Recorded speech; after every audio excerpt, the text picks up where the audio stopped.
Hey Hobby World, Zach Importer back with another Mail Day video. Yeah, this one was well worth the wait. Our buddy Kin, whose channel is Beans Baseball Card Blog, but I believe actually he changed his Twitter/X handle. I want to say it's like Indie Card Collector, something close to that. But he'll always be known for to us as a guy that collects baseball cards, kind of our era. Frank Thomas, he has all the minor league cards, but just not a fan of the current game. Minor league? Well, he did that a lot. We'd collect the minor league sets, and he post the lots on eBay. So it was pretty cool. I love seeing some of those old box sets, like 1990 Score Update, 1990 Fleer Update, Tops Traded. He definitely has been in the hobby community for a long time. And he doesn't do as many videos anymore, but he dropped me a direct message on Twitter/X not that long ago, actually about a month ago, saying, I've dropped something in the mail for you and Porter. And I kind of forgot about it.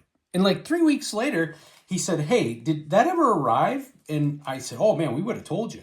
He's like, I figured he would have, but I think it's lost. And he didn't have tracking on it. We were worried about postage. But what do you know?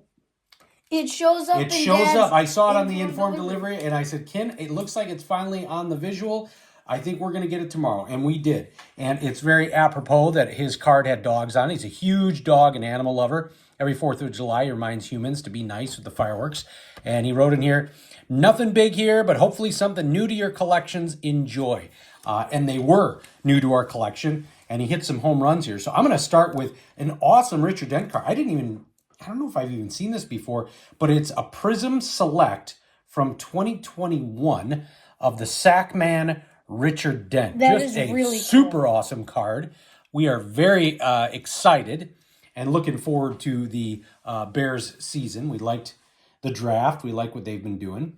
And then he added another awesome Bear player in there who we were kind of hoping would come back to the team, but he ended up re-signing with the Chargers. Yeah, I was kind of sad about that because we need good players. Yeah, I think it would have been more nostalgia than anything. But this is the Maroon Prism die cut from Select, Khalil Mack. And this is a Prism Concourse variation. Very cool. And it's kind of funny that they have all those different variations, like Concourse, first tier, second tier, third tier. And then this next one is actually a current Packer player. And he almost put a dagger in our heart when he hit that 50-yard field goal before he came back. I mean, that was a rough moment in the Zach and Porter household when we thought, oh my God, they did it again. But we're gonna lose. But our kicker came back. But he's a great kicker, Brandon McManus. Mm-hmm. And this extra points? Yeah, the extra points red variation. Oh, that's red? Yeah. So I figured this out with TCDB. So yeah, it's down here. The red, on the name. Yep. And then last but not least, I think Ken actually sent you a ton of this guy's cards maybe a year or two ago. He unloaded a bunch of White Sox cards for us. This always reminds me of my childhood, and it's great for Porter to have now one in his collection, the Collectabooks from Jim Abbott. And if you're not familiar, here, why don't you show how it works. So they did these for basketball, football, and baseball. Some information on the inside there. And then I always liked on the back, they did those cartoons. And I thought they were pretty cool. And then they give you their stats on one page. Jim says, at spring training in 1989, I knew that I could make the team not because I had earned it, but because of media pressures on the Angels. Now I think I earned it. You know what? And we watched his And here's that cartoon. We watched that documentary. It was a really good lesson. Jim Abbott, he was so happy when he went to New York and they were booing him, and I forget what it was. It was basically like he was struggling. And I don't know if they sent him down or what they're doing. And he goes, you know what? It was one of the first times I ever got treated like a regular ball player.